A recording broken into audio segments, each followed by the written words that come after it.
चैत्र नवरात्रि का शुभारंभ चैत्र महीने के शुक्ल पक्ष की प्रतिपदा तिथि से होता है। प्रतिपदा तिथि में कलश स्थापना करने के साथ ही माँ दुर्गा का आह्वान किया जाता है और स्थापना करने के साथ साथ 9 दिनों के व्रत पूजन का शुभारंभ होता है। इस बार चैत्र नवरात्रि का शुभारंभ होगा 30 मार्च दिन रविवार से। चैत्र नवरात्रि पर्व समाप्त होगा 6 अप्रैल दिन रविवार को, यानी रविवार के दिन से ही नवरात्रि प्रारंभ होंगी और रविवार को ही समाप्त होंगी। इस बार नवरात्रि की पूजा करने के लिए केवल 8 दिन का समय मिलेगा और प्रतिपदा तिथि प्रारंभ होगी 29 मार्च दिन शनिवार को शाम 4:28 से। प्रतिपदा तिथि की समाप्ति होगी 30 मार्च दिन रविवार को दोपहर 12:49 पर।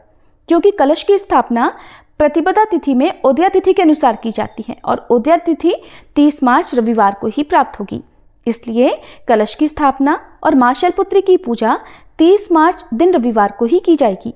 कलश स्थापना का सुबह का पहला मुहूर्त रहेगा सुबह 6:13 से 10:22 तक और इसके अलावा जो दूसरा शुभ मुहूर्त होता है अभिजीत मुहूर्त में दोपहर 12:01 से 12:50 तक रहेगा। इस दिन इंद्र योग और रेवती नक्षत्र का शुभ योग भी बन रहा है। चैत्र नवरात्रि के पहले दिन सर्वार्थ सिद्धि योग शाम को 4:35 से अगले दिन सुबह 6:12 तक रहेगा और इस योग में आप जो भी कार्य करेंगे वो सफल सिद्ध होंगे, क्योंकि ये एक बहुत ही शुभ योग माना जाता है। नवरात्रि के पहले दिन कलश स्थापना के साथ ही मां शैलपुत्री की पूजा की जाएगी। नवरात्रि के दूसरे दिन इस बार मां ब्रह्मचारिणी और मां चंद्रघंटा की पूजा की जाएगी। द्वितीया और तृतीया तिथि इस बार एक ही साथ पड़ रही हैं, यानी कि आपको दूसरे और तीसरे दिन की पूजा एक ही दिन करनी होगी। श्री दुर्गा सप्तशती के दूसरे और तीसरे दिन के जो भी पाठ हैं वो भी आपको इस एक ही दिन में करने होंगे। तो 31 मार्च सोमवार को मां ब्रह्मचारिणी और मां चंद्रघंटा की पूजा की जाएगी। नवरात्रि का तीसरा दिन रहेगा 1 अप्रैल मंगलवार को।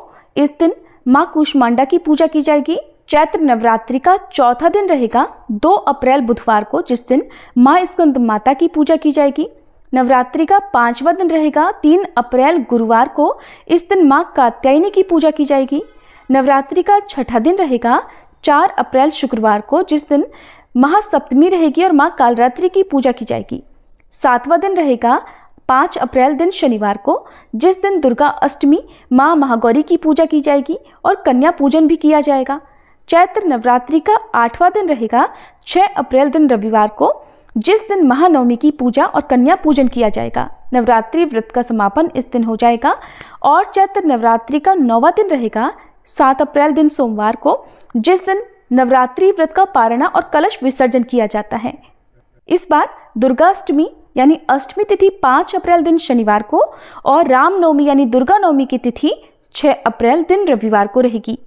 और ये नवरात्रि बहुत ही शुभ रहने वाली है, क्योंकि इस बार माता की सवारी हाथी होगी, यानी माँ दुर्गा हाथी पर सवार होकर भक्तों के घर में पधारेंगी और हाथी पर ही सवार होकर प्रस्थान भी करेंगी। क्योंकि इस बार चैत्र नवरात्रि का शुभारंभ रविवार के दिन से हो रहा है और दिनों के आधार पर ही माता की सवारी निर्धारित की जाती है। हाथी पर सवार होकर आना ये बहुत ही शुभ संकेत देने वाला है, इसलिए जो भी भक्त माता रानी की कृपा प्राप्त करना चाहते हो, किसी मनोकामना की पूर्ति के लिए नवरात्रि की पूजा या उपवास रखना चाहते हो, उन्हें इस शुभ संयोग में मां भगवती को मनाने का प्रयास अवश्य करना चाहिए। नवरात्रि व्रत के बाद कलश का विसर्जन किया जाता है, जो कि शुभ मुहूर्त में करना चाहिए और इस बार 7 अप्रैल दिन सोमवार को दशमी तिथि के दिन सुबह 9:01 से दोपहर 12:53 तक कलश विसर्जन का शुभ मुहूर्त रहेगा। ये थी आज की वीडियो। अगर आपको पसंद आई हो तो वीडियो को लाइक करके कमेंट बॉक्स में जय माता दी जरूर लिखिएगा।